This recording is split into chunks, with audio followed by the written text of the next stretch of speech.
Hello students, I hope you all are fine. I am Sudhanshu from team आशीष तिवारी। आप सभी का welcome करता हूं इस वीडियो में। हर बार की तरह इस बार भी हमारी टीम ने आपके लिए 10 most important question with answer ready किए हैं जो हर बार आपके एग्जाम में आते हैं।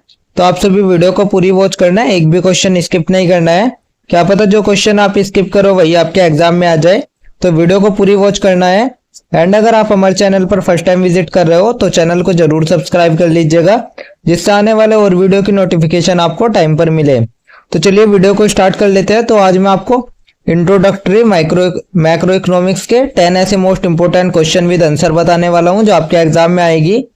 तो ये सिंगल वीडियो ये आपके एग्जाम के पर्पज से बहुत होती है, क्योंकि इस सिंगल वीडियो में आपका complete topic complete subject cover हो जाता है।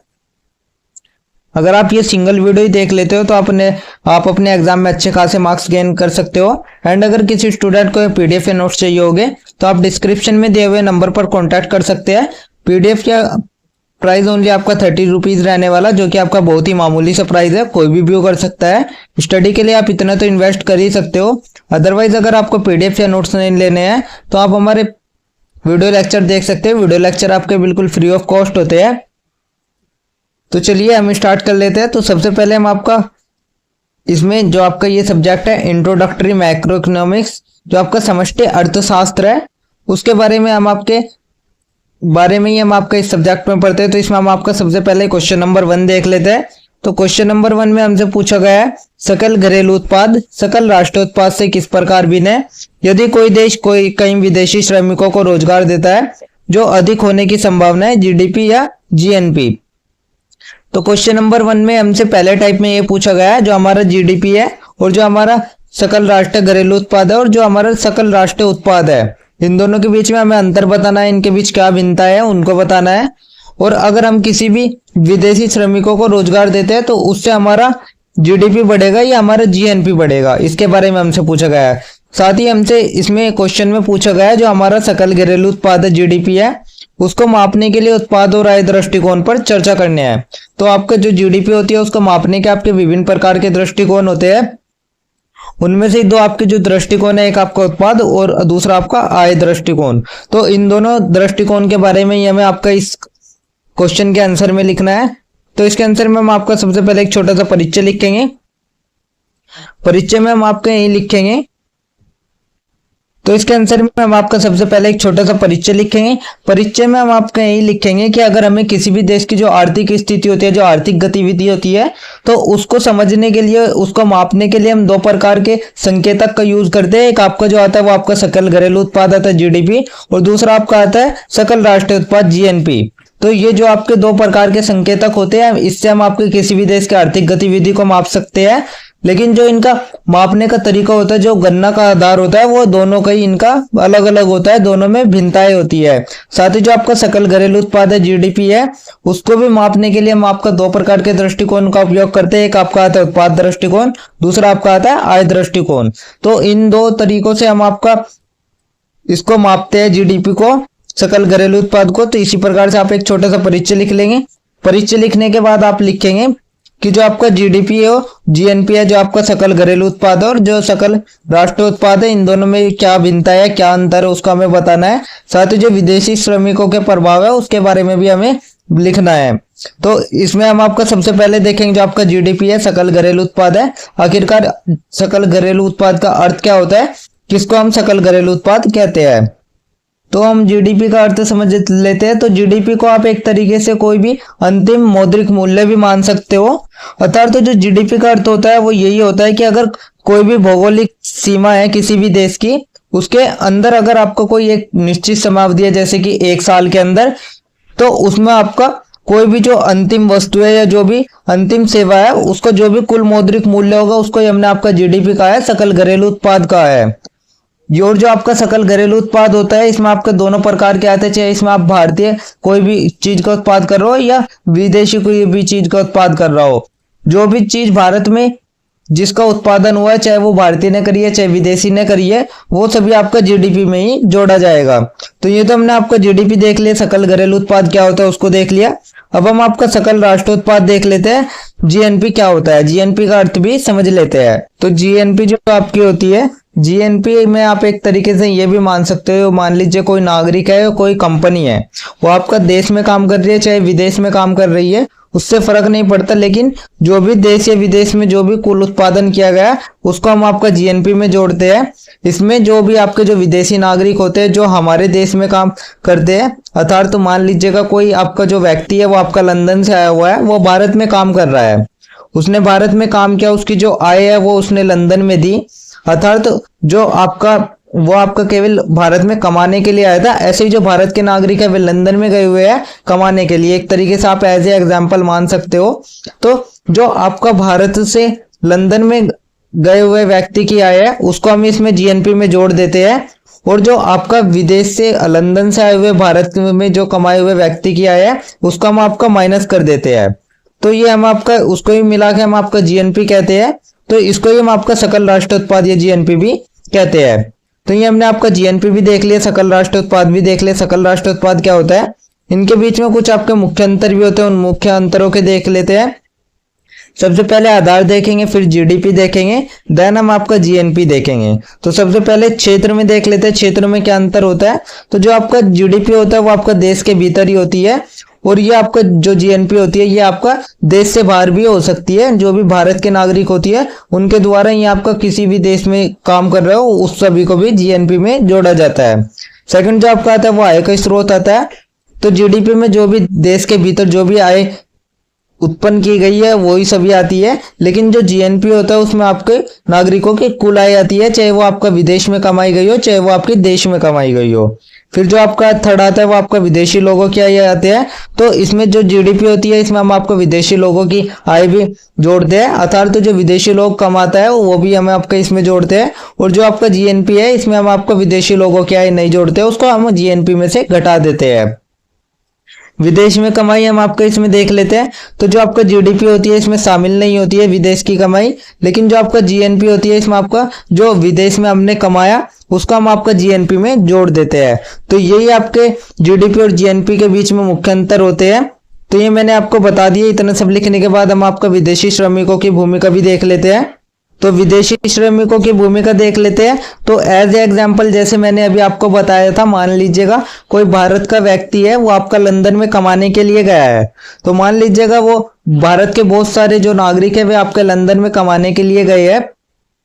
तो लंदन में जो वे कमा रहे हैं उससे आपका लंदन की जीडीपी तो बढ़ेगी, क्योंकि उस देश का उत्पादन बढ़ रहा है तो उससे आपका उस देश की जीडीपी तो बढ़ेगी। लेकिन जो वे व्यक्ति लंदन में कमाएंगे वे आपका जो आय होगी उसको भारत में भी तो भेजेंगे, क्योंकि वे रहते तो भारत में ही है। तो वो जो आपकी आय भारत में भेजेगी तो उसमें से वो आपका जीएनपी में से घटा दिया जाएगा जो भी भारत में आय आएगी। तो इससे आपकी जीएनपी कम हो जाएगी और जीडीपी अधिक हो जाएगी। अर्थात यही होगा जो आपका विदेशी श्रमिकों की भूमिका होती है किसी देश में, तो उसमें जो जीडीपी होती है वो आपका जीएनपी से अधिक होगी। अगर आपके जो विदेशी श्रमिक अधिक हो गए तो जीडीपी जीएनपी से अधिक होगी। तो हमने आपके विदेशी श्रमिकों की भूमिका भी देख ली।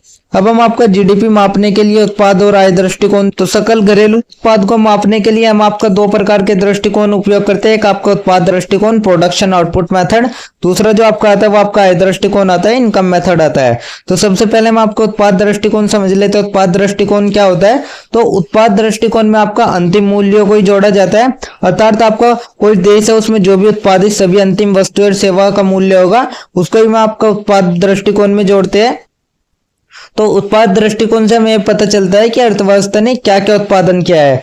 तो इसका उत्पाद दृष्टिकोण का सूत्र भी देख लेते हैं। अर्थात जो जीडीपी होगी इसमें वो कुल उत्पादन वस्तुएं और सेवाएं दोनों आती है इसमें, माइनस आपकी मध्यवर्ती वस्तुओं का मूल्य आता है। अर्थात जो आपका जीडीपी होगी वो आपके कुल उत्पादन के बराबर ही होगी। मान लीजिएगा कोई किसान है वो आपका गेहूं उगा रहा है और मिल वाला आटा बना रहा है और जो बेकरी है वो रोटी बनाती है। तो इसमें जो आपका किसान है और जो मिल है और जो बेकरी है ये तीन आपके तीन दर हो गए। इनमें आपका जो उत्पादन है इनमें आपको तीनों में निवेश हुआ होगा, लेकिन जो आपका जीडीपी होगा उसमें आपको केवल रोटी का मूल्य ही जोड़ा जाएगा, क्योंकि रोटी को ही आपका अंतिम उत्पाद माना जाएगा, ना कि गेहूं को अंतिम उत्पाद बनाया जाएगा, ना ही आटा को अंतिम उत्पाद माना जाएगा। जो आपका रोटी है वही आपका अंतिम उत्पाद है, तो उसको ही हम आपका जीडीपी में शामिल करेंगे। तो ये तो आपका उत्पाद दृष्टिकोण आ गया। सेकंड आपका जो दृष्टिकोण आता है वो आपका आय दृष्टिकोण आता है। तो जो आपका इनकम मेथड होता है, आय दृष्टिकोण होता है, उसमें हम ये देखते हैं कि हमें जो हमने उत्पादन किया है उसमें हमें कितनी आय उत्पन्न हुई है, अर्थात तो उसमें आपका जो मजदूरी हो गई, जो मशीनी खर्च हो गया, या जो भी किराया, ब्याज, मुनाफा जो भी आदि हो गए, वे सभी आपका आय दृष्टिकोण में जोड़ दिए जाते हैं। सूत्र के हिसाब से आप देख सकते हो।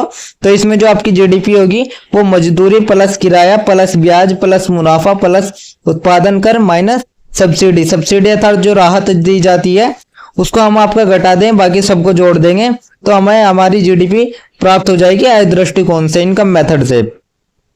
इसके उदाहरण में आप मान लीजिए कोई भी आपकी कंपनी है, उसमें कोई भी आपके जो एम्प्लॉय है वे काम कर रहे हैं, तो इसमें आपकी जो एम्प्लॉय की जो सैलरी होगी, जो आपका इसमें ओनर का जो भी मुनाफा होगा, जो बेनिफिट होगा, और जो मशीनों पर ब्याज है, ये सभी आपके आय में गिने जाते हैं। तीनों ही प्रकार के आपके जो आय है वो सभी आपके आय दृष्टिकोण में गिने जाती है और उससे ही हम आपका फिर जीडीपी निकालते हैं।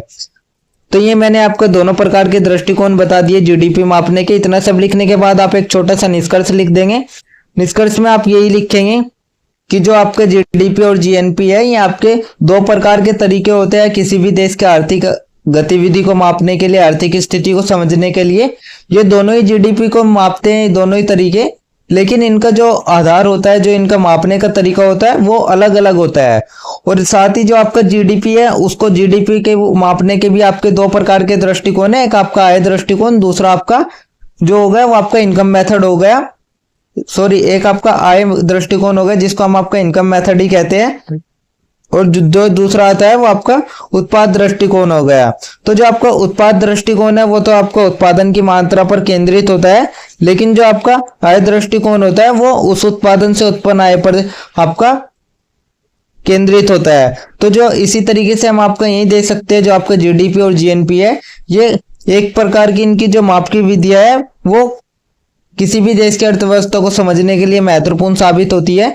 तो इतना सब लिखने के बाद आपका एक छोटा सा निष्कर्ष कंप्लीट हो जाएगा, देन आपका आंसर नंबर 1 कंप्लीट हो जाएगा। इसके बाद हम आपका क्वेश्चन नंबर 2 देख लेते हैं। क्वेश्चन नंबर 2 में हमसे क्या पूछा गया है?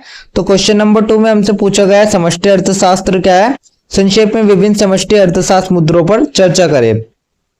तो इसका जो फर्स्ट टाइप का क्वेश्चन बनता है उसमें हमसे व्हाट इज समष्टि अर्थशास्त्र के बारे में पूछा गया है, और जो आपके समष्टि अर्थशास्त्र के मुद्दे हैं उनके बारे में हमसे पूछा गया है। साथ ही हमसे इसमें पूछा गया है वेतन और मूल्य समायोजन की गति पर शास्त्रीय और केनेसियन विचारों की तुलना करें। शास्त्रीय और केनेसियन विचारों में अंतर के महत्वपूर्ण परिणाम क्या है? तो जो आपका वेतन की मूल्य समायोजन की गति है उस पे जो आपके दो प्रकार के विचार है, एक आपका शास्त्रीय और दूसरा आपका केनेसियन। तो उन सभी के विचारों में हमें अंतर बताना है और उनके परिणाम के बारे में हम आपका इसके आंसर में बताना है। तो इसके आंसर में हम आपका सबसे पहले एक छोटा सा परिचय लिखेंगे। तो इसमें जो आपका परिचय में हम आपका ये लिखेंगे, जो आपकी अर्थव्यवस्था होती है वो आपकी दो भागों में होती है। एक आपका सूक्ष्म अर्थशास्त्र माइक्रो इकोनॉमिक्स, दूसरा आपका मैक्रो इकोनॉमिक्स जिसे हम आपका समष्टि अर्थशास्त्र कहते हैं। तो हम आपका इसमें आपका जो आप सब्जेक्ट पढ़ रहे हैं ये आपका मैक्रो इकोनॉमिक्स ही है, समष्टि अर्थशास्त्र है। तो इसमें समष्टि अर्थशास्त्र में हम पूरे देश या अर्थव्यवस्था के स्तर पर काम करते हैं, जैसे कि आपका कुल उत्पादन हो गया, बेरोजगारी हो गया। तो इसी के बारे में हम आपका पढ़ेंगे इस आंसर में। तो इसके आंसर में हमने आपका सबसे पहले एक छोटा सा परिचय लिख लिया। परिचय लिखने के बाद हम आपका सबसे पहले देखेंगे जो आपका समष्टि अर्थशास्त्र है, मैक्रो इकोनॉमिक्स है, आखिर वो है क्या, तो उसकी परिभाषा लिख लेते हैं। तो जो आपका समष्टि अर्थशास्त्र है वो पूरे देश की कुल आर्थिक गतिविधियों को समझाता है, जैसे कि आपका जो जीडीपी हो गई, इन्फ्लेशन हो गया या अनएम्प्लॉयमेंट हो गया, या कोई भी मौद्रिक नीति, ब्याज दरें या विदेशी व्यापार, जो इंटरनेशनल ट्रेड हो गया, उन सभी को हम आपका इसमें जोड़ लेते हैं, उसको हम आपका समष्टि अर्थशास्त्र कहते हैं। तो जो आपके समष्टि अर्थशास्त्र है इसके कुछ आपके मुद्दे भी है, मुख्य मुद्दे, जिनमें आपको जो आप सबसे पहला था वो आपका आर्थिक वृद्धि आती है, अर्थात इकोनॉमिक ग्रोथ आता है। ये जो आर्थिक वृद्धि है इससे हमें पता चलता है वो जो जीडीपी है वो लंबे समय में कैसे बढ़ता है, और जो सरकार है वो किस तरह निवेश, बचत, तकनीकी विकास आदि को प्रोत्साहित कर सकती है। सेकंड जो आपका इसका अर्थशास्त्र मुद्दा आता है वो आपका बेरोजगारी आता है, अनएम्प्लॉयमेंट आता है। तो बेरोजगारी में उसी व्यक्ति को ऐड किया जाता है जो मतलब काम करने के लिए, रोजगार करने के लिए इच्छुक होता है, लेकिन उसको रोजगार नहीं मिलता है, तो उसको ही हम आपका बेरोजगारी कहते हैं। और ये आपकी 3 प्रकार की होती है, एक आपका संरचनात्मक, दूसरा आपका चक्रीय, तीसरा आपका घर्षणात्मक। तो ये आपका दूसरे प्रकार का आर्थिक मुद्दा हो गया। थर्ड आपका जो आता है वो आपका मुद्रास्फीति आता है, इन्फ्लेशन आता है। जिसमें जो आपकी वस्तु और सेवाओं की कीमतें होती है वे बढ़ती चली जाती है, और इसमें जो मुद्रा की क्रय शक्ति होती है वो घट जाती है, और जो आम आदमी है उस पर इसका गहरा असर पड़ता है। फोर्थ इसमें जो आपका आता है वो आपका सकल घरेलू उत्पाद आता है, तो जीडीपी आती है। तो जीडीपी जो होती है वो आपका एक निश्चित समय में देश में उत्पन्न वस्तुओं और सेवाओं का मूल्य होता है, जो कि हमने आपका इससे पहले के आंसर में जीडीपी के बारे में पढ़ा था। फिफ्थ आपका जो राष्ट्र मुद्दा आता है वो आपका राजकोषीय और मौद्रिक नीति आता है। तो सबसे पहले हम आपका फिजिकल पॉलिसी समझ लेते हैं। राजकोषीय नीति होती है, तो राजकोषीय नीति में आपके खर्च आते हैं, जैसे कि सरकार का खर्च हो गया, कर नीति आ गई, इनको ही हम आपका राजकोषीय नीति में रखते हैं। दूसरा आपका जो आता है वो आपकी मौद्रिक नीति आती है। इसमें हम आपका केंद्रीय बैंक द्वारा मुद्रा आपूर्ति और ब्याज दर को नियंत्रित करना को ही हम आपका मौद्रिक नीति कहते हैं। तो ये आपका पांचवा मुद्दा होगा। छठा जो आपका मुद्दा आता है वो आपका ब्याज दर और निवेश आता है। इसमें जो ब्याज दरें होती है वे उच्च तो हो जाती है, तो उससे जो आपका प्रभाव पड़ता है वो आपका निवेश पर पड़ता है, इससे आपका जो निवेश है वो घट जाता है। साथ ही जो आपका निम्न होती है अगर ब्याज दरें, तो जो आर्थिक गतिविधियां वे भी प्रभावित होती है। सेवेंथ इसमें जो आपका आता है वो आपका विदेश व्यापार और मुद्रा विनिमय दर आता है, अर्थात जो निर्यात आयात और विनिमय दर है उसका समष्टि स्तर पर बड़ा प्रभाव भी पड़ता है। तो ये आपके कुछ मुख्य समष्टि अर्थशास्त्र के मुद्दे हो गए। इसके बाद हम आपका देख लेते हैं शास्त्रीय और केन्सियन विचारों की तुलना। तो सबसे पहले हम आपका शास्त्रीय दृष्टिकोण देख लेते हैं, क्लासिकल व्यू देख लेते हैं। तो शास्त्रीय दृष्टिकोण क्या कहता है उसको देख लेते हैं। तो शास्त्रीय दृष्टिकोण ये कहता है कि जो अर्थव्यवस्था वो स्वतः संतुलन में आ जाती है, बाजार स्वतंत्र रूप से काम करते हैं। यह आपका अगर ऐसी स्थिति आती है तो उसको ही हम आपका शास्त्रीय दृष्टिकोण कहते हैं। इसमें आपका वेतन और मूल्य समायोजन आता है। तो जो आपके कुछ अर्थशास्त्री वे कहते हैं कि वेतन और मूल्य तुरंत समायोजित हो जाते हैं। यदि आपका जो गरीबी है, मंदी है वो आए तो मजदूरी घटेगी, जिससे कि रोजगार फिर से बढ़ जाएगा। थर्ड जो आपका है वो आपका सरकारी हस्तक्षेप होता है। इसमें आपका किसी भी तरह का कोई सरकारी हस्तक्षेप की जरूरत नहीं होती, बाजार स्वामी समस्या इसमें हल कर लेता है। तो ये हमने आपका शास्त्रीय दृष्टिकोण देख लिया, क्लासिकल व्यू देख लिया। देन हम आपका केनेसियन दृष्टिकोण देख लेते हैं, केनेसियन व्यू देख लेते हैं। तो केनेसियन दृष्टिकोण क्या कहता है उसके बारे में देख लेते हैं। केनेसियन दृष्टिकोण कहता है कि इसमें जो अर्थव्यवस्था होगी वो आपका हमेशा संतुलन में रहेगी, साथ ही जो इसमें मांग की कमी है उसके कारण भी दीर्घकालिक मंदी हो सकती है। सेकेंड इसमें आपका बनता है वेतन और मूल्य समायोजन। तो इसमें केनेसियन कहते हैं कि वेतन और मूल्य धीरे धीरे समायोजित होते हैं। मजदूर अपनी मजदूरी तुरंत कम नहीं करना चाहते, जिससे बेरोजगारी बनी रहती है। फिर जो आपका आता है वो आपका सरकारी हस्तक्षेप आता है। तो इसमें आपका जो सरकारी हस्तक्षेप होता है वो जरूरी होता है, क्योंकि सरकार को खर्च बढ़ाकर कुल मांग को प्रोत्साहित करना होता है इसमें। तो ये हमने आपके दोनों प्रकार के दृष्टिकोण देख लिए, शास्त्रीय दृष्टिकोण और केनेसियन दृष्टिकोण। तो इनके जो मुख्य अंतर है उनको देख लेते हैं। तो सबसे पहले हम आपका विषय देखेंगे, फिर आपका शास्त्रीय देखेंगे और फिर केनेसियन देखेंगे। तो वेतन मूल्य समायोजन में देखें जो शास्त्रीय दृष्टिकोण में है इसमें ये शीघ्र रहेगा, और जो केनेसियन दृष्टिकोण है इसमें धीमा रहेगा। बेरोजगारी आपकी शास्त्रीय दृष्टिकोण में अस्थायी होती है और केनेसियन में आपका दीर्घकालिक हो सकती है। मंदी से निपटने का तरीका होता है, शास्त्रीय में बताया गया है कि ये स्वतः ठीक हो जाती है, लेकिन केनेसियन में आपका बताया गया है कि सरकार को खर्च बढ़ाना पड़ता है। नीति की भूमिका जो आती है इसमें शास्त्रीय में नगण्य होती है, और केनेसियन में इसकी जो नीति की भूमिका होती है वो बहुत ही महत्वपूर्ण साबित होती है। मांग की जो भूमिका आती है वो शास्त्रीय में गौण होती है, और जो केनेसियन है उसमें वो आपका प्रमुख मानी जाती है। तो यही आपका शास्त्रीय और केनेसियन के बीच दो दृष्टिकोणों के बीच अंतर थे। तो इतना सब लिखने के बाद हम आपका एक छोटा सा निष्कर्ष लिख दें। निष्कर्ष में हम आपका सबसे पहले लिखें जो भी आपकी जीडीपी होती है या बेरोजगारी, मुद्रास्फीति, ये सभी आपके आर्थिक मुद्दे होते हैं किसी भी देश की अर्थव्यवस्था को समझने के लिए।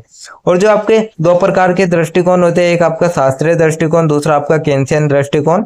तो जो आपका शास्त्रीय दृष्टिकोण है उसमें तो अर्थव्यवस्था स्वचालित संतुलन के रूप में देखी जाती है, लेकिन जो आपका केनेसियन दृष्टिकोण है उसमें मांग और सरकारी हस्तक्षेप पर जोर दिया जाता है। तो इसी प्रकार से आप एक छोटा सा निष्कर्ष लिख लें। निष्कर्ष लिखने के बाद देन आपका क्वेश्चन नंबर 2 कंप्लीट हो जाएगा। फिर हम आपका क्वेश्चन नंबर 3 देख लेते हैं। क्वेश्चन नंबर 3 में हमसे क्या पूछा गया है। तो क्वेश्चन नंबर 3 में हमसे पूछा गया है कि राष्ट्रीय संपत्ति क्या है और यह महत्वपूर्ण क्यों है, राष्ट्रीय धन राष्ट्रीय बचत से कैसे जुड़ा है। तो जो आपकी इंटरनेशनल आपकी इनकम हो गई, जो आपकी राष्ट्रीय संपत्ति हो गई, जो आपकी नेशनल वेल्थ हो गई, उसके बारे में हमसे इसमें पूछा गया है और उसके महत्व के बारे में पूछा गया है। सेकंड जो इसमें हमसे पूछा गया वो हमसे पूछा गया है केंद्रीय बैंक के पैसे की मांग आपूर्ति मुद्रा और जांच योग्य जमाव वाली अर्थव्यवस्था में संतुलन ब्याज दरों को कैसे निर्धारित करती है, साथ ही औपचारिक विश्लेषण और आरेखों का उपयोग करके भी व्याख्या करें। तो इसके आंसर में हम आपका सबसे पहले लिखेंगे कि राष्ट्रीय संपत्ति और राष्ट्रीय बचत। तो सबसे पहले हम आपका देखेंगे जो आपकी नेशनल वेल्थ है, जो आपकी राष्ट्रीय संपत्ति है, वो आखिर क्या है, उसका अर्थ क्या होता है। तो राष्ट्रीय संपत्ति है नेशनल वेल्थ, हम उसको कहते हैं जिसमें कुल मूल्यवान संसाधनों और संपत्तियां होती है जो कि किसी भी देश के नागरिक, सरकार और निजी क्षेत्र के पास होती है। जो भी किसी देश के पास नागरिक, सरकार और निजी क्षेत्र के पास जो भी मूल्यवान संसाधनों और संपत्तियां होती है उसको ही मैं आपका नेशनल वेल्थ या राष्ट्रीय संपत्ति कहते हैं। इसमें आपका जैसे कि भूमि आ गया, भवन आ गया, मशीनें वगैरह, ये सभी आपका इसमें आपका आता है, उसको ही हम आपका ये राष्ट्रीय संपत्ति के कुछ उदाहरण होते हैं, जैसे प्राकृतिक संसाधन हो गया, वित्तीय संपत्तियां हो गई, ये सभी आपके राष्ट्रीय संपत्ति के अंतर्गत ही देखे जाते हैं। और जो आपकी राष्ट्रीय संपत्ति है इसमें जो नेशनल कैपिटल स्टॉक होता है उसको ही हम आपका कभी कभी राष्ट्रीय संपत्ति के रूप में इसको मान लेते हैं कि जो आपका नेशनल कैपिटल स्टॉक है, जो आपकी राष्ट्रीय पूंजी है, उसको ही हमने आपका राष्ट्रीय संपत्ति कहते हैं। तो अब हम आपका राष्ट्रीय संपत्ति का महत्व देख लेते हैं। इसके महत्व के बारे में बता देते हैं, जिसमें आपका सबसे पहला आता है आर्थिक स्थिरता, जिससे अधिक संपत्ति वाले देश संकट में भी आत्मनिर्भर रहते हैं। सेकंड आपका विकास क्षमता आता है, जिसमें उच्च संपत्ति से निवेश और उत्पादन की क्षमता बढ़ती है। थर्ड आपका राजस्व उत्पादन आता है, जिसमें सरकार संपत्ति से कर और लाभ के रूप में आय प्राप्त कर सकती है। फोर्थ जो आपका आता है वो सामाजिक कल्याण आता है, जिसमें सार्वजनिक सुविधाएं संपत्ति का हिस्सा है और जीवन स्तर ये सुधारती है। तो ये हमने आपके राष्ट्रीय संपत्ति का महत्व बता दिया। अब हम आपका राष्ट्रीय संपत्ति और राष्ट्रीय बचत का संबंध देख लेते हैं। तो जो आपका नेशनल सेविंग है, जो आपकी राष्ट्रीय बचत है, वो किसी भी देश की कुल आय के उपभोग के बाद बचती है, और जिसमें जब देश बचत करता है तो वह उन्हीं बचतों को निवेश में लगाता है, जैसे कि कारखाने बनाना है, सड़क बनाना या किसी भी चीज का निर्माण करना। और जो आपके निवेश होते हैं उससे ही हमें आपका नई संपत्ति मिलती है, जिससे कि हम आपका जो राष्ट्रीय संपत्ति है, जो आपकी नेशनल सेविंग है, उसमें हम आपका वृद्धि कर सकते हैं। तो ये आपका राष्ट्रीय संपत्ति और जो आप राष्ट्रीय बचत है उसके बीच में एक संबंध होता है। इसको हम आपका एक तरीके से ये भी कह सकते हैं, अगर हमारे पास जो आपकी बचत है वो हमारे निवेश के बराबर होती है, और जो हमारा निवेश होता है, निवेश से ही हम आपका संपत्ति बनाते हैं, और उससे ही जो संपत्ति होती है उससे हम आपका भविष्य में उत्पादन और आय भी हमें प्राप्त होती है। तो एक प्रकार से आप ये इसका सूत्र भी मान सकते हो। तो ये हमने आपका राष्ट्रीय संपत्ति और राष्ट्रीय बचत का जो संबंध है उसके संबंध के बारे में बता दिया। अब इसमें हम आपका मुद्रा की मांग, आपूर्ति और ब्याज दर देख लेते हैं, जो आपका फॉर्मल एनालिसिस होगा उसको देख लेते हैं। तो सबसे पहले हम आपका मुद्रा की मांग और आपूर्ति को देखेंगे, जो हमारी मनी डिमांड है MD और जो हमारा M मनी सप्लाई है MS। तो इन दोनों के बारे में हम आपको देखें, इनका अर्थ क्या होता है उसको देख लेते हैं। तो मुद्रा की मांग में हमसे जो मनी डिमांड है, इसमें जो लोग है वो नगद मुद्रा क्यों रखते हैं, रोजमर्रा के लेन देन, आकस्मिक जरूरत और भविष्य की अटलताओं के लिए रखते हैं, तो उसका ही हम आपको मुद्रा की मांग कहते हैं। सेकंड जो आपका आता है वो मुद्रा की आपूर्ति आता है, मनी सप्लाई आता है। ये आपका केंद्रीय बैंक द्वारा नियंत्रित की जाती है। इसमें जो मुद्रा होती है वो कैश और जांच योग्य जमाएं इसमें शामिल होती है। तो ये आपकी मुद्रा की मांग और मुद्रा की आपूर्ति हो गई। अब हम आपका देख लेते हैं जो आपका संतुलन ब्याज दर है वो कैसे तय होता है। तो जो आपका किसी भी मुद्रा बाजार में जब संतुलन होता है वो तब साबित होता है जब जो मुद्रा की मांग होती है, जो MD होता है, मनी डिमांड होती है, वो आपकी मुद्रा की आपूर्ति जो आपकी मनी सप्लाई होती है MS के बराबर होती है। अर्थात आप एक तरीके से ये भी कह सकते हो, जब MD बराबर MS हो जाता है तो जो आपका बाजार संतुलन है वो आपका बन जाता है। और यही जो आपका संतुलन है, यही आपके ब्याज दर इंटरेस्ट तय करता है। तो ये हमने आपका संतुलन ब्याज दर कैसे तय होती है उसको देख लिया। अब इसमें हम आपको औपचारिक आरेख के माध्यम से भी इसकी व्याख्या कर लेते हैं। मनी मार्केट डायग्राम देख लेते हैं। तो एक तरीके से आप देख सकते हैं, जो आपका ये आपकी जो लास्ट वाली लाइन हो गई, ये आपकी मुद्रा है, और ये आपकी जो ब्याज दर है ये आपकी ब्याज दर होती है। और इसमें जो आपका MD होती है वो अगर ये आपकी MS है तो MS जो आपका मनी सप्लाई होगी वो आपकी वर्टिकल रूप में होती है, और जो आपकी MD है तो जो भी जिस भी बिंदु पर आपका जो भी मैच करेगी, अब जैसे इस बिंदु पर ये आपका कट कर रही है एक दूसरे को, तो जो आपके यहाँ पे जो इंटरेस्ट रेट होगी, जो भी आपका ब्याज दर होगी, वही आपकी ब्याज दर कहलाएगी। तो ये हमने आपका बता दिया एक डायग्राम के रूप में, जहाँ आपका जो MD है वो आपका मुद्रा की मांग है। तो इसमें जो आपकी जैसे जैसे आपकी ब्याज दर घटेगी तो लोग ज्यादा नगद रखना पसंद करेंगे, जिससे कि आपका मांग भी बढ़ेगी। और जो आपका जो MS है वहां आपकी मुद्रा की आपूर्ति होती है, ये आपका एक सीधी रेखा के रूप में होती है, क्योंकि ये आपका केंद्रीय बैंक द्वारा तय की जाती है और इस पर ब्याज दर भी निर्भर नहीं करती है। फोर्थ इसमें जो आपका आता है वो आपका संतुलित ब्याज दर कैसे बदलती है वो आता है। तो यदि आपको कोई भी केंद्रीय बैंक है वो मुद्रापूर्ति बढ़ाता है तो इसमें जो एमएस रेखा है वो दाईं ओर खिसकती है, जिससे कि आपकी ब्याज दर भी घटती है। और इसमें जो लोग है वो अधिक मुद्रा की मांग करने लगे, जिससे कि जो रेखा है वो एमडी रेखा दाईं की ओर खिसकती है, जिससे कि आपकी ब्याज दर भी बढ़ी। तो ये मैंने आपको कुछ मुख्य पॉइंट बता दिए। इतना सब लिखने के बाद हम आपका एक छोटा सा निष्कर्ष लिखते हैं। निष्कर्ष में हम आपको ये लिखेंगे, जो आपकी नेचुरल वेल्थ है वो किसी भी देश की कुल आर्थिक शक्ति का प्रतीक होती है, जिससे कि हमें जो राष्ट्रीय बचत है वही आपको उस पर निर्भर करती है। और जो आपका मुद्रा बाजार में केंद्रीय बैंक की भूमिका है वो आपकी बहुत ही महत्वपूर्ण साबित होती है, क्योंकि वही आपको मुद्रा की आपूर्ति को नियंत्रित करता है और ब्याज दरों को प्रभावित करता है, जिससे कि निवेश, मांग और जीडीपी प्रभावित होती है। तो इसी प्रकार से आप एक छोटा सा निष्कर्ष लिख लें। निष्कर्ष लिखने के बाद देन आपका आंसर नंबर 3 कंप्लीट हो जाएगा। फिर हम आपका क्वेश्चन नंबर 4 देख लेते हैं। तो क्वेश्चन नंबर 4 में हमसे क्या पूछा गया उसको देख लेते हैं। क्वेश्चन नंबर 4 में हमसे अपेक्षित कर पश्चात वास्तविक ब्याज दर के बारे में पूछा गया है। साथ ही अगर जो हमारी ब्याज आय है वो आय पर कर की दर घटती है तो जो अपेक्षित कर पश्चात वास्तविक ब्याज दर है वो क्या होगी। तो इसके आंसर में हम आपका सबसे पहले लिखेंगे अपेक्षित कर पश्चात वास्तविक ब्याज दर की परिभाषा क्या होती है। तो हम समझ लेते हैं अपेक्षित कर पश्चात वास्तविक ब्याज दर क्या होता है। तो जो अपेक्षित कर पश्चात वास्तविक ब्याज दर होता है, जो आपका expected after tax real interest rate होता है, वो आपका उस प्रकार की ब्याज दर होती है, एक प्रकार की मूल ब्याज दर होती है, जिसमें कोई भी निवेशक मुद्रास्फीति के प्रभाव और कर कटौती के बाद वास्तव में कमा पाता है। तो आप एक तरीके से इसको ये भी कह सकते हैं, जो आपका अपेक्षित कर पश्चात वास्तविक ब्याज दर है वो आपकी उस प्रकार के वास्तविक लाभ है जो एक व्यक्ति को व्यय आय पर टैक्स चुकाने के बाद और मूल्य स्तर को समायोजित करने के बाद प्राप्त होती है। तो इसका जो आपका सूत्र बनता है वो आपका इस तरीके से भी बनता है कि जो आपका अपेक्षित कर वास्तविक ब्याज दर होगी वो आपकी हमेशा आपके अपेक्षित कर माइनस पश्चात वास्तविक ब्याज दर के बराबर होगी। जहाँ आपका जो टीटी है वो आपकी कर की दर होती है, tax rate on interest income होता है। और जो आपका आई है ये नाम मात्र ब्याज दर के बराबर होता है। और जो आपका पाई ई अपॉन पाई की वैल्यू ई ये आपका अपेक्षित मुद्रास्फीति के बराबर होती है। तो अब हम आपका देख लेते हैं यदि आपकी जो ब्याज है वो आय पर कर की दर घटती है तो उसमें क्या होगा। यदि जो आपकी टीटी है, जो आपकी कर दर है वो घटेगी तो इसमें आपका 1 - टी बढ़ जाएगा, जिससे कि जो आपका 1 - टी होगा वो I equals to 1 - T upon times I बढ़ेगा। और साथ ही जो आपका इसका निष्कर्ष निकलेगा वो यही निकलेगा कि जो अपेक्षित कर पश्चात वास्तविक ब्याज दर है वो आपकी बढ़ जाएगी।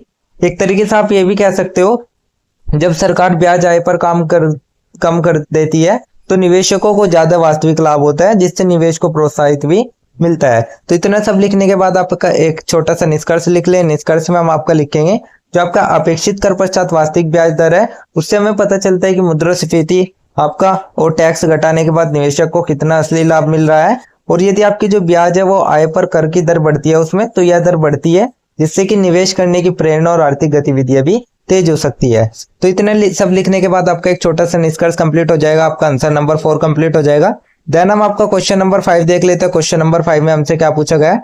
तो क्वेश्चन नंबर 5 में हमसे तीसरा जी तो इसमें हमसे पूछा गया है जो आपका वांछित पूंजीगत स्टॉक है और जो पूंजी की उपयोगकर्ता लागत है उसके बीच आपका क्या अंतर है, क्या भिन्नता है, उसके बारे में हमें बताना है। साथ ही हमसे आपका गुणक पूछा गया है और गुणक सीमांत उपभोग प्रवृत्ति जिसे हम आपका एमपीसी भी कहते हैं वो आपका किस प्रकार से गुणक से संबंधित होती है उसको हमें उदाहरण के साथ बताना होता है। तो इसके आंसर में हम आपका सबसे पहले एक छोटा सा परिचय लिखेंगे। परिचय में हम आपका यही लिखेंगे कि अगर हमें किसी भी पूंजी निवेश आय परवाह या व्यय के बारे में हमें जानना है तो उसके आपके कुछ महत्वपूर्ण अवधारणा जो ये है, तो इनमें से आपकी इसी तरीके से 2 अवधारणा आती है। एक आपका आता है वांछित पूंजीगत स्टॉक और पूंजी की उपयोगकर्ता लागत, और दूसरा आपका आता है मल्टीप्लायर जिसे हम गुणक भी कहते हैं। और इसका आपको जो सीमांत उपभोग प्रवृत्ति है उसके साथ क्या संबंध है इसको हमें देखना है। तो इसी प्रकार से आप एक छोटा सा परिचय देख लें। परिचय लिखने के बाद आप लिखेंगे वांछित पूंजीगत स्टॉक और पूंजी की उपयोगकर्ता लागत में अंतर। तो सबसे पहले हम आपका वांछित पूंजीगत स्टॉक देख लेते हैं, अर्थात जो आपका डिजायर कैपिटल स्टॉक है उसको देख लेते हैं। तो जो आपका वांछित पूंजीगत स्टॉक होता है वो आपकी एक प्रकार की पूंजी की मात्रा होती है जिसमें कोई फर्म दीर्घ काल में अपने उत्पादन की अधिकतम करने के लिए रखना चाहती है। इसमें आपका जैसे कि मशीनें, उपकरण, भवन आदि आ गए, ये सभी आपके वांछित पूंजीगत स्टॉक में आते हैं। जो कि आपकी फर्म की योजना और उत्पादन लक्ष्य पर निर्भर करते हैं। मान लीजिएगा कोई कंपनी है, तो उस कंपनी में 10 लाख यूनिट उत्पादन के लिए आपकी 100 मशीनें काम करती है, उनकी जरूरत होती है। तो इसमें जो आपका वांछित पूंजीगत स्टॉक होगा वो आपका 100 होगा। तो ये हमने आपका वांछित पूंजीगत स्टॉक देख लिया। अब हम आपका देख लेते हैं पूंजी की उपयोगकर्ता लागत। तो हम आपका यूजर कॉस्ट ऑफ कैपिटल देख लेते हैं। तो जो आपकी पूंजी की उपयोगकर्ता लागत होती है वो आपकी एक इस प्रकार की लागत होती है जो आपके फर्म को पूंजी संपत्ति का उपयोग करने के लिए चुकानी पड़ती है, और इसमें आपकी ब्याज दर, मूल्यह्रास और पूंजी के मूल्य में परिवर्तन शामिल होते हैं। तो ये आपके फर्म के निवेश निर्णय को प्रभावित करता है। यदि आपका जो उपयोगकर्ता है वो उसमें लागत अधिक है तो निवेश कम होगा, और यदि आपकी जो लागत कम होगी तो उसमें निवेश भी बढ़ जाएगा। तो इन दोनों के बीच कुछ मुख्य अंतर भी है जिनको हम देख लेते हैं। सबसे पहले बिंदु देखेंगे, फिर वांछित पूंजीगत स्टॉक और फिर आपकी पूंजी की उपयोगकर्ता लागत। तो सबसे पहले हम आपकी इसकी परिभाषा देखेंगे। तो जो आपका वांछित पूंजीगत स्टॉक है वो इष्टतम पूंजी की मात्रा होती है, और जो आपकी पूंजी की उपयोगकर्ता लागत होती है वो पूंजी के उपयोग की लागत होती है। समय की दृष्टि देखेंगे, वांछित पूंजीगत स्टॉक में दीर्घकालिक होती है और पूंजी की उपयोगकर्ता लागत में तात्कालिक होती है। निर्धारण कैसे करते हैं? तो वांछित पूंजीगत स्टॉक को उत्पादन योजना से करते हैं, या तकनीकी ब्याज दर से करते हैं, या मूल्यह्रास से करते हैं। उद्देश्य जो इसका होता है वो आपका उत्पादन अधिकतम करना होता है, और पूंजी की उपयोगकर्ता लागत में इसका जो लागत है वो लाभ विश्लेषण करना होता है। तो ये आपके इन दोनों के बीच कुछ मुख्य बिंदु थे जिनमें हमने आपका अंतर कर लिया। अब हम आपका मल्टीप्लायर देख लेते हैं, गुणक क्या होता है और इसका एमपीसी से क्या संबंध होता है। तो जो आपका गुणक है वो आपका, उससे हमें पता चलता है कि जब सरकार या निजी क्षेत्र किसी प्रकार का व्यय करता है तो जो आपका वो व्यय है वो अर्थव्यवस्था में कई गुना उत्पन्न कर सकता है, उसको ही हम आपका गुणक कहते हैं या मल्टीप्लायर कहते हैं। इसमें आपका जो गुणक होता है उसका एक सूत्र होता है, जो गुणक होता है वो आपका 1 माइनस एमपीसी अपॉन टैक्स गुणक बराबर होता है आपका minus upon frac equal to 1 minus MPC. अर्थात जो आपका एमपीसी है वो आपका सीमांत उपभोग प्रवृत्ति है, अर्थात जिसे हम आपका आय में हुई वृद्धि भी कहते हैं। जिसे आपका उपभोक्ता खर्च करता है उसको हम आपका एमपीसी कहते हैं। तो एमपीसी और गुणक के बीच क्या संबंध होता है उसमें देख लेते हैं। तो जो आपकी एमपीसी अगर वो अधिक होगी तो लोग इसमें अपनी आय का बड़ा हिस्सा खर्च करते हैं, और इससे आपका एक व्यक्ति का खर्च दूसरे व्यक्ति की आय बनता है, और यह प्रक्रिया आपकी कई चक्रों में भी चलती है। और साथ ही इसमें जो आपका परिणाम स्वरूप कुल आय होगी इसमें आपकी अधिक वृद्धि होगी, और इसमें आपका गुणक का मान भी अधिक होगा। तो ये आपका गुणक और एमपीसी का संबंध होगा। अब हम आपके इसका एक उदाहरण देख लेते हैं। उदाहरण में हम देखें जो आपका एमपीसी अगर वो आपके 0.8 है तो जो इसमें आपका गुणक होगा वो आपका 11 माइनस 0.8 के बराबर होगा। अतः जो आपका गुणक है वो आपका 10 माइनस 2 होगा, 10.2 होगा। तो ये आपका जो वो होगा ये आपका गुणक के बराबर होगा। तो इसका मतलब यही होगा कि यदि आपका जो सरकार है वो आपका 100 करोड़ रुपए खर्च कर रही है तो उसमें जो कुल राष्ट्रीय आय होगी उसमें 500 करोड़ रुपए की वृद्धि भी हो सकती है, अर्थात 110 रुपए पे आपके 50 रुपए की वृद्धि भी हो सकती है। तो इतना सब लिखने के बाद आप एक छोटा सा निष्कर्ष लिख दें। निष्कर्ष में आप लिखेंगे कि आपका वांछित पूंजीगत स्टॉक और पूंजी की उपयोगकर्ता लागत है, ये दोनों ही आपके निवेश को प्रभावित करते हैं। तो जो आपका एक हुआ, जो आपका वांछित पूंजीगत स्टॉक हुआ वो आपका उत्पादन क्षमता पर आधारित होता है, और जो आपका पूंजी की उपयोगकर्ता लागत होता है वो आपका लागत पर आधारित होती है। साथ ही जो आपका गुणक हो गया वो आपका एमपीसी के बीच गहरा संबंध रखता है, क्योंकि जो एमपीसी होता है वही आपका खर्च का प्रभाव अर्थव्यवस्था में कई गुना बढ़ाता है। तो इसी प्रकार से आप एक छोटा सा निष्कर्ष लिख लें। निष्कर्ष लिखने के बाद देन आपका आंसर नंबर 5 कंप्लीट हो जाएगा। फिर हम आपका क्वेश्चन नंबर 6 देख लेते हैं। क्वेश्चन नंबर 6 में हमसे क्या पूछा गया है? तो क्वेश्चन नंबर 6 में हमसे आपका मनी मल्टीप्लायर की अवधारणा के बारे में पूछा गया है। तो इसके आंसर में हमें सबसे पहले एक छोटा सा परिचय लिखना है। परिचय में हम आपके ये लिखें जो आपका मुद्रा होती है वो आपका केंद्रीय बैंक द्वारा जारी की जाती है, वही आपकी मुद्रा बनाता है, और ये आपका बैंकिंग तंत्र के माध्यम से कई गुना बढ़ जाती है अगर जो आपकी मुद्रा है वो केवल उतनी ही नहीं रहती। इसी प्रक्रिया को जो हम समझते हैं उसके लिए हमें एक मल्टीप्लायर की जो अवधारणा है वो समझने के लिए एक महत्वपूर्ण साबित होती है। तो उसके बाद परिचय लिखने के बाद हम आपका लिखेंगे जो आपका मनी मल्टीप्लायर है आखिर वो क्या होता है, उसका अर्थ क्या होता है। तो मल्टीप्लायर जो आपका मनी मल्टीप्लायर होता है उसमें बैंकों के पास जमा राशि से कुल मुद्रा आपूर्ति कई गुना तक बढ़ जाती है। ये एक ऐसी प्रक्रिया होती है जिसमें जो बैंकों के पास जमा राशि होती है, जो भी जनता की या अपनी जो भी अपनी उसकी मुद्रा होती है बैंकों के पास, उससे कुल मुद्रा आपूर्ति है वो कई गुना तक बढ़ जाती है। उसको हम आपका मनी मल्टीप्लायर कहते हैं। और ये इससे हमें पता चलता है कि केंद्रीय बैंक द्वारा बनाई गई प्राथमिक मुद्रा बेस मनी के मुकाबले बैंकिंग तंत्र कितनी अधिक मुद्रा प्रणाली में उत्पन्न कर सकता है। अर्थात जो आपका केंद्रीय बैंक करता है उससे ज्यादा जो मुद्रा उत्पन्न कर सकता है वो आपका बैंकिंग तंत्र कर सकती है। तो ये आपका मनी मल्टीप्लायर का अर्थ देख लिया। इसका एक सूत्र भी होता है, जो मनी मल्टीप्लायर होता है वो आपका 1 आरक्षित अनुपात के बराबर होता है। अर्थात जो आपका 1 होता है वो आपका यहाँ मुद्रा आपूर्ति होता है, मनी सप्लाई होता है। तो जो मनी मल्टीप्लायर का सूत्र निकलता है वो निकलता है मनी सप्लाई मुद्रा आपूर्ति अपॉन आरक्षित मुद्रा हाई पावर्ड मनी। तो ये हमने आपका सूत्र बता दिया। जहां आपके जो आरक्षित अनुपात है वो हिस्सा होता है जो बैंक ग्राहकों की जमा राशि में से रिजर्व के रूप में रखते हैं और उधार नहीं देते हैं। दूसरा आरक्षित मुद्रा कौन सी होती है? तो आरक्षित मुद्रा में आपके नगद प्लस बैंकों के पास जो रिजर्व की मुद्रा होती है वो सभी आती है। और ये कैसे काम करता है, किस प्रक्रिया पे काम करता है मनी मल्टीप्लायर, उसको देख लेते हैं। तो मान लीजिएगा आप एक उदाहरण के रूप में दे सकते हैं, जो आपका आरक्षित अनुपात है वो आपका 10% है। तो इसका अर्थ आपका ये हुआ कि बैंक हर 100 जमा में से 10 रुपए अपने पास रखता है और 90 रुपए उधार देता है। अर्थात मान लीजिएगा रिजर्व बैंक ने कोई भी 100 रुपए जारी किए, तो 100 में से जो 90 रुपए है वो तो आप अपने उधार में दे देगा, लेकिन जो 10 रुपए है वो आप अपने पास रख लेता है। अब जो 90 रुपए जो उधार देता है तो उससे जो पैसा है वो किसी और के बैंक खाते में जमा होता है। फिर उसी बैंक में से 9%, 10% रिजर्व रखा जाएगा और 81 फिर से उधार दिया जाएगा। तो ऐसे मतलब जैसे एक बड़े बैंक से छोटे बैंक में जाता है तो उसमें से उसका 10% निकाल लिया जाता है। जैसे अभी 100 में से 90 निकाले गए, फिर आपका 90 में से 10% निकाल लिया जाता है 9 रुपए। तो ऐसे ही आपका बढ़ता चला जाता है, 10% की प्रक्रिया चलती रहती है और ये प्रक्रिया आपकी कई बार दोहराई जाती है। इससे ही आपका एक छोटी शुरुआती नगद जमा अर्थव्यवस्था में कई गुना मुद्रा पैदा करता है। तो ये मैंने आपको बता दिया कि आपका जो मनी मल्टीप्लायर है वो किस प्रकार से काम करता है। इसका कुछ उदाहरण भी है। मान लीजिएगा आपकी जो आरक्षित अनुपात है वो आपकी 0.2 है, यानी आपका 20% का आरक्षित अनुपात है। तो जो आपका मनी मल्टीप्लायर होगा वो आपका 10.2 बराबर 5 अपॉन फ्रैक्ट 1 मल्टीप्लायर 0.2 के बराबर होगा। जो आपका मनी मल्टीप्लायर निकलेगा वो 5 निकलेगा। तो इसका आपका आंसर यही होगा कि जो 1 रुपए की प्रारंभिक मुद्रा है उससे आप 5 रुपए की कुल मुद्रा उत्पन्न कर सकता है। तो ये आपका मनी मल्टीप्लायर का कुछ उदाहरण भी हो गए। मनी मल्टीप्लायर के कुछ महत्व देख लेते हैं, जिसमें आपका सबसे पहले आता मुद्रा आपूर्ति को नियंत्रित करने में सहायक। तो जो केंद्रीय बैंक है वो इस अवधारणा के आधार पर नकदी प्रवाह और ब्याज दरों को नियंत्रित कर सकता है। सेकंड, आपका बैंकिंग तंत्र की भूमिका स्पष्ट होती है। इसमें जो मनी मल्टीप्लायर होता है वो हमें बताता है कि कैसे बैंक केवल जमाओं से अर्थव्यवस्था में नकदी और ऋण का विस्तार करते हैं। थर्ड जो आपका आता है वो आपका मौद्रिक नीति का प्रभाव आता है, जो रिजर्व अनुपात में बदलाव करके केंद्रीय बैंक मनी मल्टीप्लायर को नियंत्रित कर सकता है।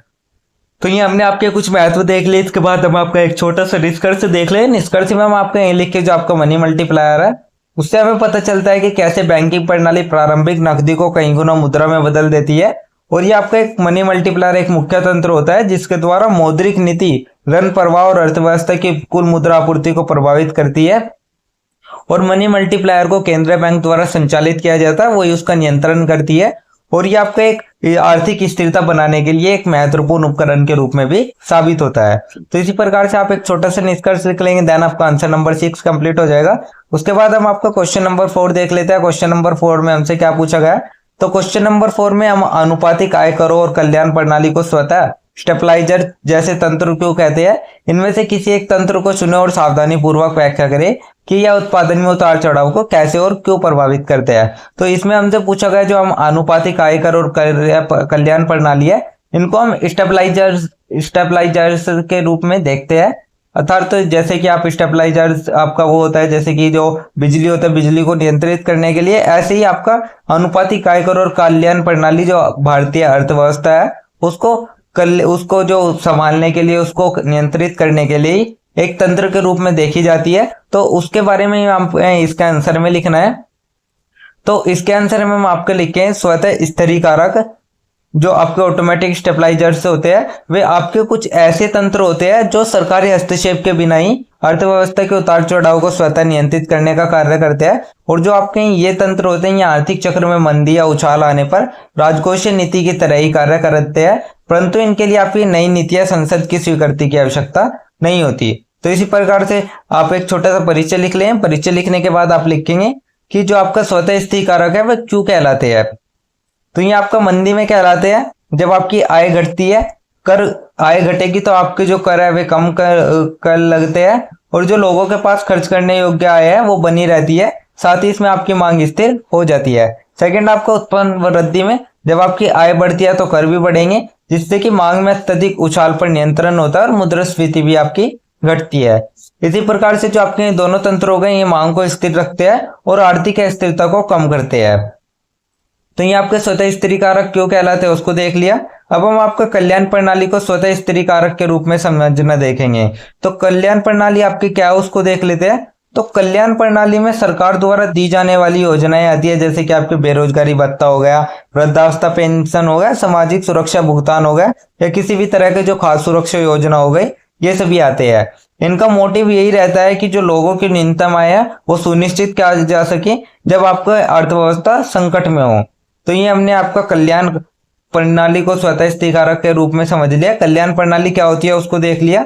अब हम आपका देख लेते हैं कि जो आपका कल्याण तंत्र है वो एक स्वतः स्थिर कारक के रूप में कैसे काम करता है। तो ये आपका जब काम करता है जब आपका उत्पादन घटता है अर्थात मंदी आती है, तो इसमें जो लोग हैं वो नौकरी खोते हैं या उनकी आय घटती है, साथ ही वे सरकार से बेरोजगारी भत्ता या अन्य कल्याण भुगतान प्राप्त करते हैं और इससे उनके पास खर्च करने के लिए कुछ पैसा भी बना रहता है और मांग अचानक गिरती नहीं है। गिरती मांग को रोकने का कार्य ये कल्याण योजनाएं भी करती है। सेकंड आपका जब आता है जब आपका उत्पादन बढ़ता है तो इसमें आपका तेज वृद्धि होती है, तो जिससे कि आपका जो उत्पादन बढ़ेगा तो बेरोजगारी घटेगी, कम लोग कल्याण योजनाओं का लाभ लेते हैं, सरकारी व्यय स्वतः घट जाता है और इससे जो आपकी अर्थव्यवस्था है वो अधिक गर्म होने से उसको रोका जा सकता है। उदाहरण के लिए आप देख सकते हैं कि मान लीजिएगा कोई भी देश है उसमें आपकी आर्थिक मंदी आई है, तो उसमें से 10 लोग जो बेरोजगार व्यक्ति है वे पाए जाते हैं और सरकार उन्हें हर महीने 5,000 की बेरोजगारी सहायता दे रही है। तो वो 500 करोड़ की जो प्रति माह की मांग है वो आपकी उसमें बनी रहती है, जो बाजार में घूमती रहती है और उसे उपभोग घटने से बचाता है। तो ये सभी हमें आपका एक उदाहरण के रूप में भी देख लिया। इतना सब लिखने के बाद हम आपका एक छोटा सा निष्कर्ष लिख दें।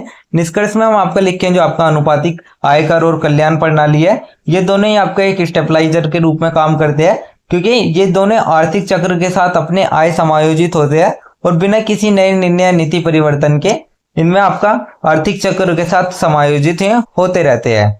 इनमें से आपका कोई कल्याण तंत्र विशेष रूप से मंदी के समय लोगों की क्रय शक्ति बनाए रखकर मांग को सहारा देता है, जिससे कि आपके उत्पादन की जो गिरावट है उसकी गति धीमी हो जाती है और जो आर्थिक स्थिरता है वो आपकी बनी रहती है। तो इतना सब लिखने के बाद आपका एक छोटा सा निष्कर्ष कंप्लीट हो जाएगा। देन आपका आंसर नंबर 7 कंप्लीट हो जाएगा। फिर हम आपका क्वेश्चन नंबर 8 देख लेते हैं। क्वेश्चन नंबर 8 में हमसे क्या पूछा गया है। तो क्वेश्चन नंबर 8 में हमसे पूछा गया है कि ब्याज की दर मुद्रा की मांग और पूर्ति से कैसे निर्धारित होती है। ब्याज दर का क्या होता है यदि जो नाममात्र क्या है उसमें वृद्धि होती है और मुद्रा आपूर्ति बढ़ती है। तो इसके आंसर में हम आपका सबसे पहले लिखेंगे ब्याज दर का निर्धारण मुद्रा की मांग और आपूर्ति के माध्यम से। तो जो मुद्रा बाजार है उसमें जो ब्याज दर है वो आपकी तब स्थिर होती है, तब संतुलन में आती है जब आपका जो एमडी बराबर एमएस हो जाता है, अर्थात जो आपकी मनी डिमांड है वो आपके मनी सप्लाई के बराबर हो जाती है। अर्थात जो आपकी मुद्रा की मांग है वो मुद्रा की आपूर्ति के बराबर हो जाती है, तब जो आपका मुद्रा बाजार है उसमें ब्याज की दर एक संतुलन स्तर पर आ जाती है। इसमें आपका सबसे पहले आता है मुद्रा की मांग। एमडी क्या होता है, तो यह इस पर निर्भर करती है कि लोग कितनी नकदी अपने पास रखना चाहते हैं और ये आपका 3 कारणों से होती है। एक आपका लेन देन हेतु, दूसरा आपका एहतियान, तीसरा आपका सट्टा उद्देश्य है। तो जब आपकी ब्याज दर कम होती है तो लोग इसमें ज्यादा नकदी अपने पास रखते हैं, क्योंकि बैंक में रखने से भी उनको ज्यादा ऋण नहीं मिल पाता, ज्यादा आपका लाभ नहीं मिल पाता। तो और जब आपकी ब्याज दर अधिक होती है तो इसमें लोग नकदी कम रखते हैं और उसे जमा या निवेश में इन्वेस्ट करते हैं। सेकंड जो आपका आता है वो आपका मुद्रा की आपूर्ति आती है, एमएस आता है। तो ये आपका केंद्रीय बैंक द्वारा नियंत्रित होती है और ये आपके ब्याज दरों पर निर्भर नहीं करती है। ये आपका एक वर्टिकल या स्थिर रेखा के रूप में दर्शाई जाती है आप एक आरेख के द्वारा भी देख सकते हैं जो आपके ब्याज, इसमें आपके जो ये आपका एमएस होता है, मुद्रा आपूर्ति होता है, ये आपकी मुद्रा की मांग होती है और ये आपकी ब्याज दर होती है। तो यहाँ आपकी जो एमएस है वो आपका एक स्थिर लाइन के रूप में होती है, ये आपकी, इससे ब्याज दर से आपका कोई लेना देना नहीं होता, ब्याज दर से इस पर कोई प्रभाव नहीं पड़ता है। तो इस आरेख में हमने जहां एमडी और एमएस रेखा एक दूसरे को काटती है, वही आपका जो ब्याज दर होती है वही आपका संतुलन दर होती है। अब हम आपका देख लेते हैं दो स्थितियों में ब्याज दर का प्रभाव। यदि आपकी नाममात्र आय में वृद्धि होती है तो आपकी आय बढ़ती है, तो लोग अधिक लेन देन करते हैं। इसके लिए उन्हें अधिक मुद्रा की आवश्यकता भी होती है, जिससे कि मुद्रा की मांग भी बढ़ती है। और आरेख में आप देख सकते हैं जो आपका एमडी रेखा है वो दाईं ओर खिसकती है, क्योंकि जो मुद्रा आपूर्ति है वो स्थिर है और नया संतुलन उच्च ब्याज दर पर बनता है।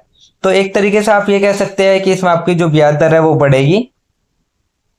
और यदि आपकी जो मुद्रा आपूर्ति बढ़ती है तो इसमें केंद्रीय बैंक द्वारा आपूर्ति बढ़ा देता है, तो एमएस रेखा दाईं ओर खिसकती है, जबकि जो मुद्रा की मांग है वो अपरिवर्तित होती है और इससे संतुलन पर ब्याज दर घट जाती है, क्योंकि मुद्रा अधिक उपलब्ध है।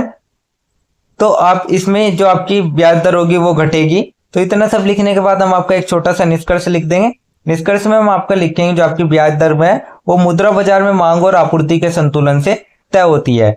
यदि जो आपकी नाममात्र आय है वो बढ़ेगी तो उसमें आपकी मुद्रा की मांग भी बढ़ेगी और जो ब्याज दर है वो भी बढ़ जाती है, वो ऊपर चली जाती है। और अगर आपकी जो मुद्रा आपूर्ति है, मनी सप्लाई है, वो घटती है, बढ़ती है, तो उसमें मुद्रा अधिक उपलब्ध हो जाती है और ब्याज दर उसमें नीचे चली जाती है, ब्याज दर कम हो जाती है।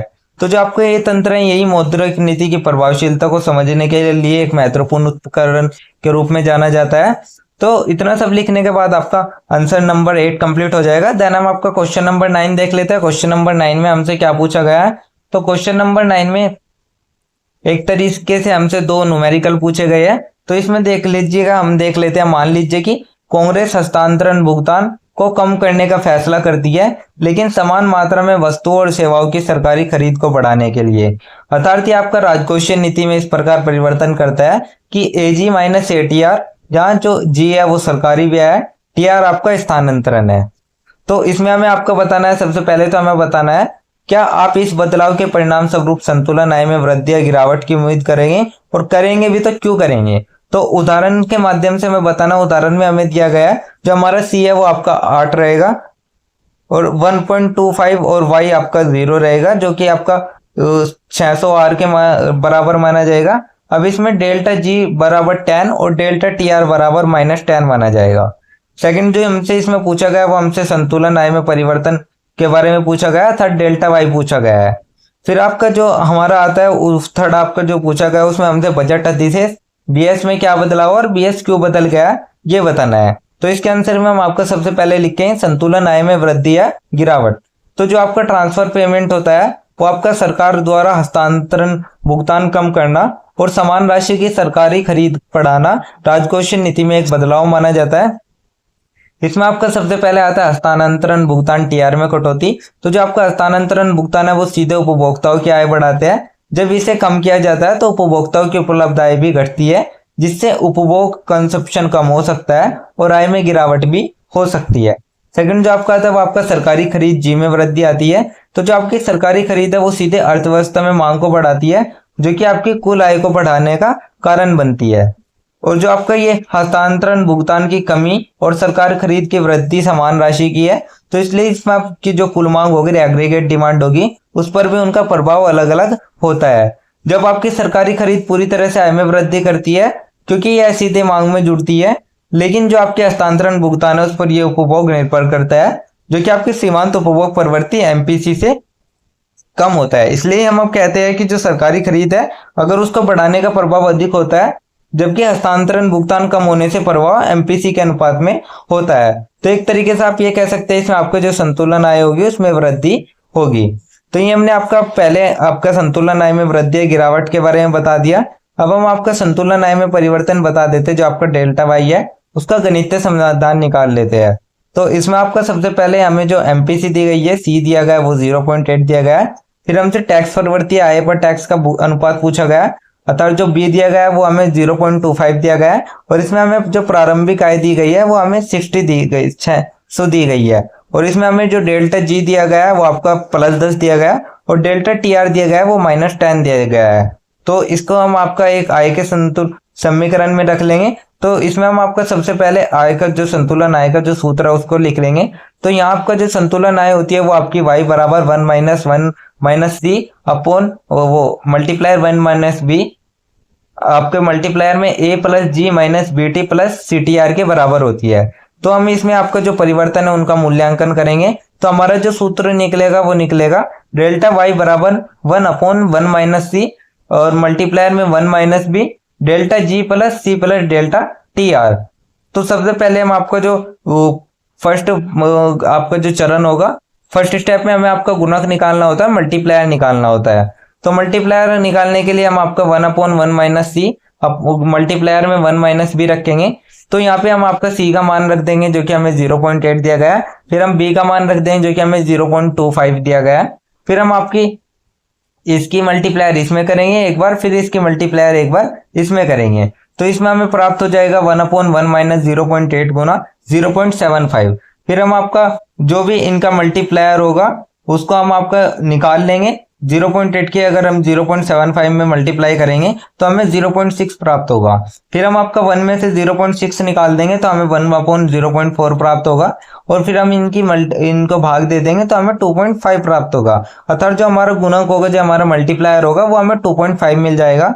उसके बाद हम आपका डेल्टा वाई निकाल लेंगे। तो जो हमें डेल्टा वाई दिया गया था वो हमें दिया गया था मल्टीप्लायर के गुना डेल्टा जी प्लस डेल्टा वो C plus delta T R. तो इसमें हमने आपका सबसे पहले मल्टीप्लायर रख लिया जो हमें 2.5 प्राप्त हुआ। उसके बाद हमने आपका डेल्टा जी का मान रख लिया जो कि हमें 10 दिया गया था। फिर हमने सी का मान रख लिया जो कि हमें 0.8 दिया गया था। फिर हमने डेल्टा टी आर का मान रख लिया जो कि हमें -10 दिया गया था। तो फिर हम आपका सबसे पहले इसकी मल्टीप्लायर इसमें करते हैं तो हमें आपका -8 प्राप्त हो जाता है। तो हम 2.5 गुना 10 माइनस 8 करेंगे तो हमें 10 में से 8 घटा के हमें 2 प्राप्त हो जाएगा। तो हम 2.5 की गुना 2 में करेंगे तो हमें 5 प्राप्त हो जाएगा। अर्थात तो जो हमारा डेल्टा वाई निकलेगा वो हमारा 5 के बराबर निकलेगा। तो इसमें जो आय में वृद्धि होगी वो आपकी 5 रुपए की होगी। थर्ड आपका जो आएगा वो आपका बजट अधिशेष में क्या परिवर्तन होगा आएगा। तो बजट अधिशेष या घाटा गणना का आधार है। तो जो बजट सरप्लस होगा वो आपका टैक्स राजस्व माइनस सरकारी खर्च प्लस हस्तांतरण भुगतान अपॉन आपका जो बजट सरप्लस है वो आपका अपोन में टैक्स राजस्व और सरकारी खर्च प्लस हस्तांतरण भुगतान के बराबर होगा। अर्थात इसमें जो सरकार ने हस्तांतरण भुगतान में 10 रुपए कम किया है और सरकारी खर्च में 10 रुपए बढ़ाया है, तो जो कुल खर्च है उसमें किसी भी तरह का कोई भी परिवर्तन नहीं होगा। इसलिए जो बजट अधिशेष है उसमें कोई भी परिवर्तन नहीं होता है। तो जो आपका बजट अधिशेष है वो क्यों नहीं बदलता उसको देख लेते हैं। तो इसमें आपका सरकारी खरीद बढ़ाने और हस्तांतरण भुगतान घटाने के कारण सरकारी कुल खर्च समान रहता है। टैक्स राजस्व पर कोई असर नहीं दिया गया है। साथ ही इसलिए आपका सरकार का कुल बजट स्थिति अपरिवर्तित रहती है। तो इतना सब लिखने के बाद हम आपका एक छोटा सा सारांश लिख देंगे। सारांश में हम आपका ये लिखेंगे कि हस्तांतरण भुगतान कम करना और समान राशि से सरकारी खर्च बढ़ाना संतुलन आय को बढ़ाता है, क्योंकि सरकारी खरीद का प्रभाव सीधा और अधिक होता है जबकि हस्तांतरण भुगतान का प्रभाव एमपीसी के अनुपात में सीमित होता है। तो ये आपका जो उदाहरण है, उदाहरण में हम देख लें, मान लीजिएगा हमारे जो संतुलन आय है उसमें 5 रुपए की वृद्धि होती है। तो जो बजट अधिशेष है उसमें कोई बदलाव नहीं होगा क्योंकि कुल सरकारी व्यय भी इसमें समान रहता है। तो इतना सब लिखने के बाद आपका आंसर नंबर 9 कंप्लीट हो जाएगा। देन हम आपका क्वेश्चन नंबर 10 देख लेते हैं। क्वेश्चन नंबर 10 में हमसे क्या पूछा गया है। तो क्वेश्चन नंबर 10 में हमसे आपका हमें कार्य द्वारा वर्णित करना है। तो जिसमें हमें सबसे पहले जो खपत दी गई है, जो सी गई है, वो हमें 50 प्लस 0.8 वाईडी दी गई है। जो निवेश दिया गया आई दिया गया है वो 70 दिया गया है। यहाँ पे जो सरकारी ब्याज जी दिया गया है वो 200 दिया गया है। स्थानांतरण हमें 100 दिया गया है। टीआर हमें 100 दिया गया है। और कर की दर जो रखी गई है वो आपकी टी बराबर 0.2 रखी गई है। तो इसमें हमें 3 चीज निकालनी है। सबसे पहले तो हमें निकालना है आय के संतुलन स्तर और गुणक। दूसरा हमें निकालना है बजट अधिशेष बीएस। और तीसरा हमें निकालना है कि अगर हमने जो निवेश है वो बढ़ाकर 25 कर देते हैं तो जो नई संतुलन आय और नया गुणांक होगा उसको हमें निकालना है। तो इसके आंसर में सबसे पहले हम आपका जो आय का संतुलन स्तर और गुणक है उसको निकाल लेते हैं। तो हमें जो आपका यहाँ पे दिया गया है, जो हमें सी दिया गया है, हमें 50 प्लस 0.8 वाईडी दिया गया है। आई बराबर 70 दिया गया है। जी बराबर 200 दिया गया है। टी आर बराबर 100 दिया गया है। और जो टी है वो 0.2 दिया गया है। तो सबसे पहले हम आपका व्यक्तिगत आय निकालेंगे। तो जिसका सूत्र आपका होता है वाई डी बराबर Y minus T plus T R. तो यहाँ आपका जो वाई होगा वो Y minus T Y plus T R के बराबर होगा 1 माइनस टी मल्टीप्लायर में वाई प्लस टी आर के। तो इसका उपयोग करके हम आपका जो खपत फंक्शन है वो हम आई वाई के रूप में लिख सकते हैं। तो यहाँ आपका जो सी होगा वो 50 प्लस 0.8 वाई। तो ये हमने 50 आपका जो हमने सी का मान दिया गया था सी का मान रख लिया।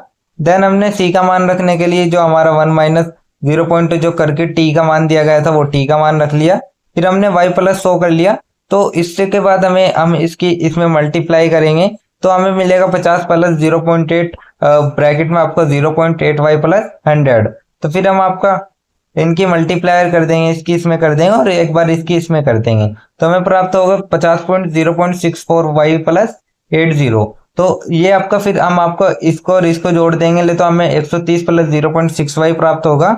तो इस यही हमें आपका जो सी है जो हमारी व्यक्तिगत आय है वो प्राप्त हो जाएगी। उसके बाद हम आपका संतुलन आय निकाल लेते हैं और गुणक निकाल लेते हैं।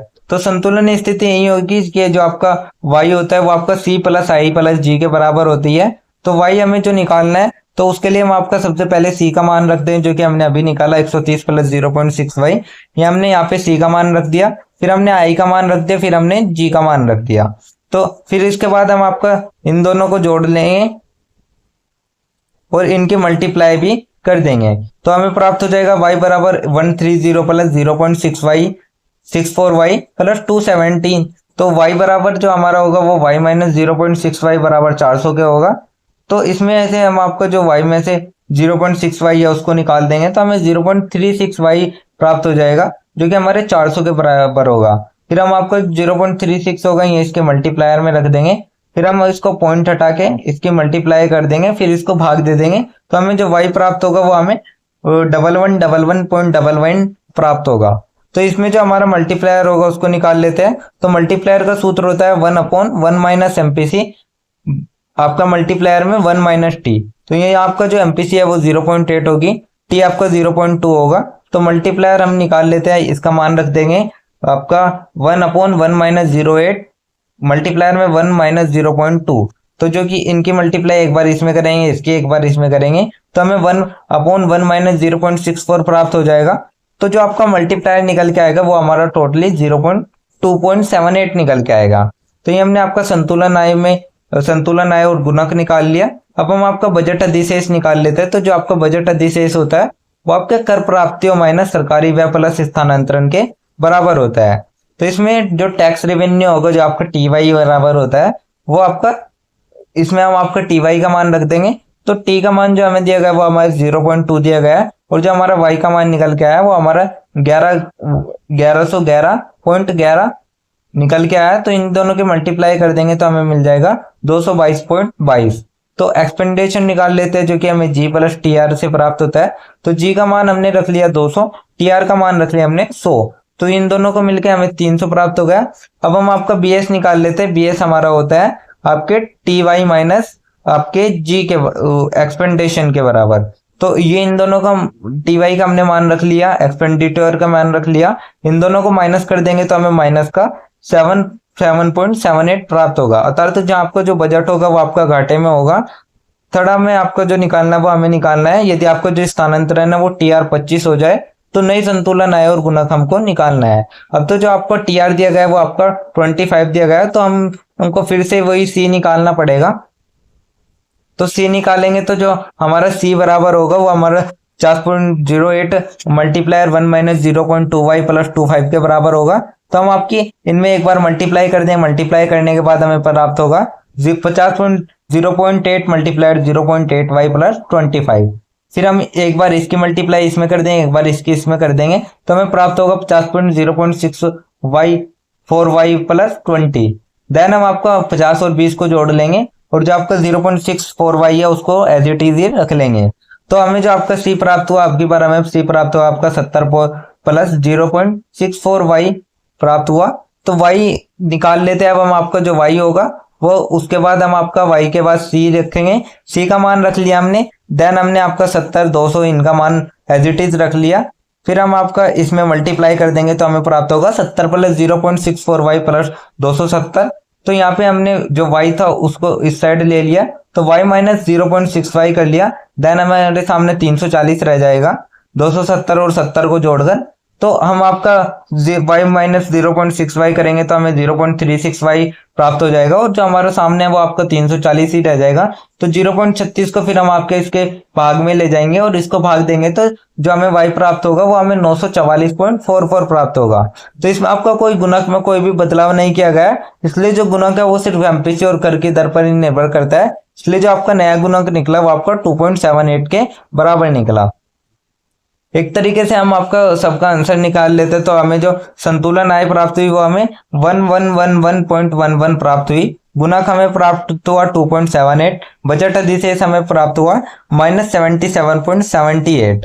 तो ये हमारा घाटे में रहा। और नई आय जो हमें प्राप्त हुई जब हमने टीआर को 25 किया तो इसमें हमें नई आय प्राप्त हुई 944.44, और जो गुणक है वो एज इट इज भी वही प्राप्त हुआ 2.78। तो इसे हम आप एक तरीके से हमने आपका इसका आंसर भी लिख लिया। इसके बाद हम आपका एक छोटा सा आंसर लिख लेते हैं।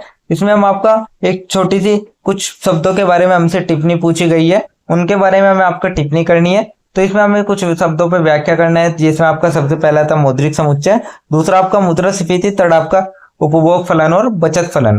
तो सबसे पहले हम आपका मौद्रिक समुच्चय देख लेते हैं, मॉनेटरी एग्रीगेट क्या होता है। तो जो मौद्रिक समुच्चय होता है वो आपका एक प्रकार का ऐसा स्तर होता है जिनमें अर्थ वास्तव में मुद्रा उपलब्ध होती है, और जिसे मापने के लिए केंद्रीय बैंक जो कि हमारे यहाँ आरबीआई है वो मनी सप्लाई को अलग अलग श्रेणियों में वर्गीकृत करता है।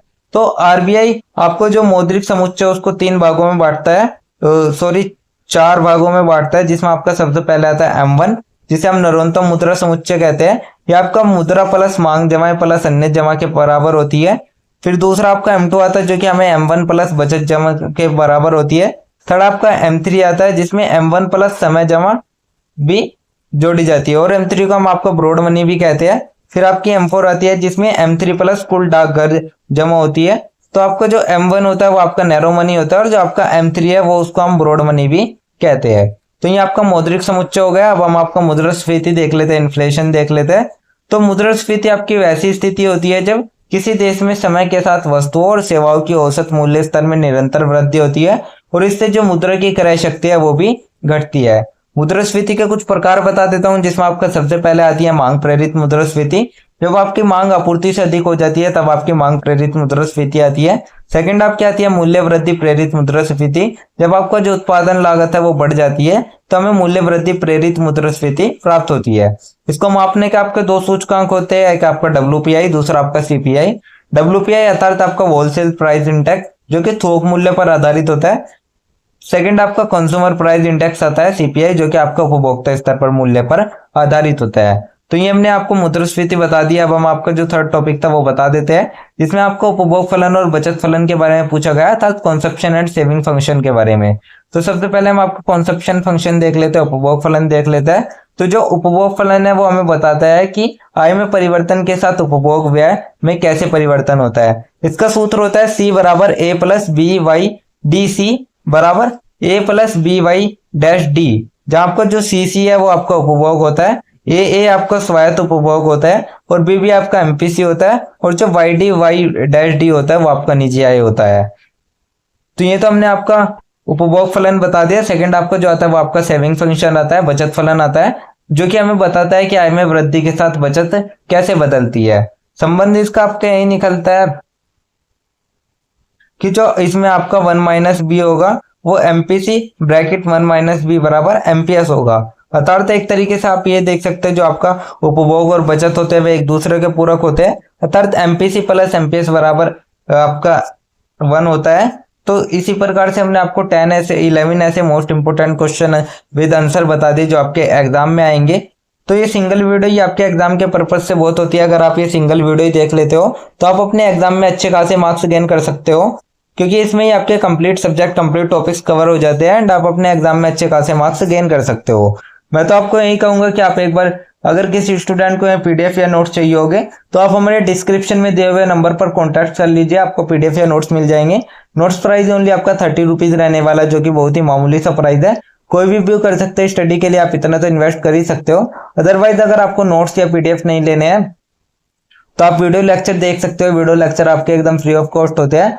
मैं तो आपको यही कहूंगा कि आप एक बार वीडियो लेक्चर देख लीजिएगा, देन आप एक बार नोट्स या पीडीएफ से पढ़ लीजिएगा, तो आपके complete topics complete subject cover हो जाएगा। देन अपने एग्जाम में आप अच्छे खासे मार्क्स गेन कर सकते हो।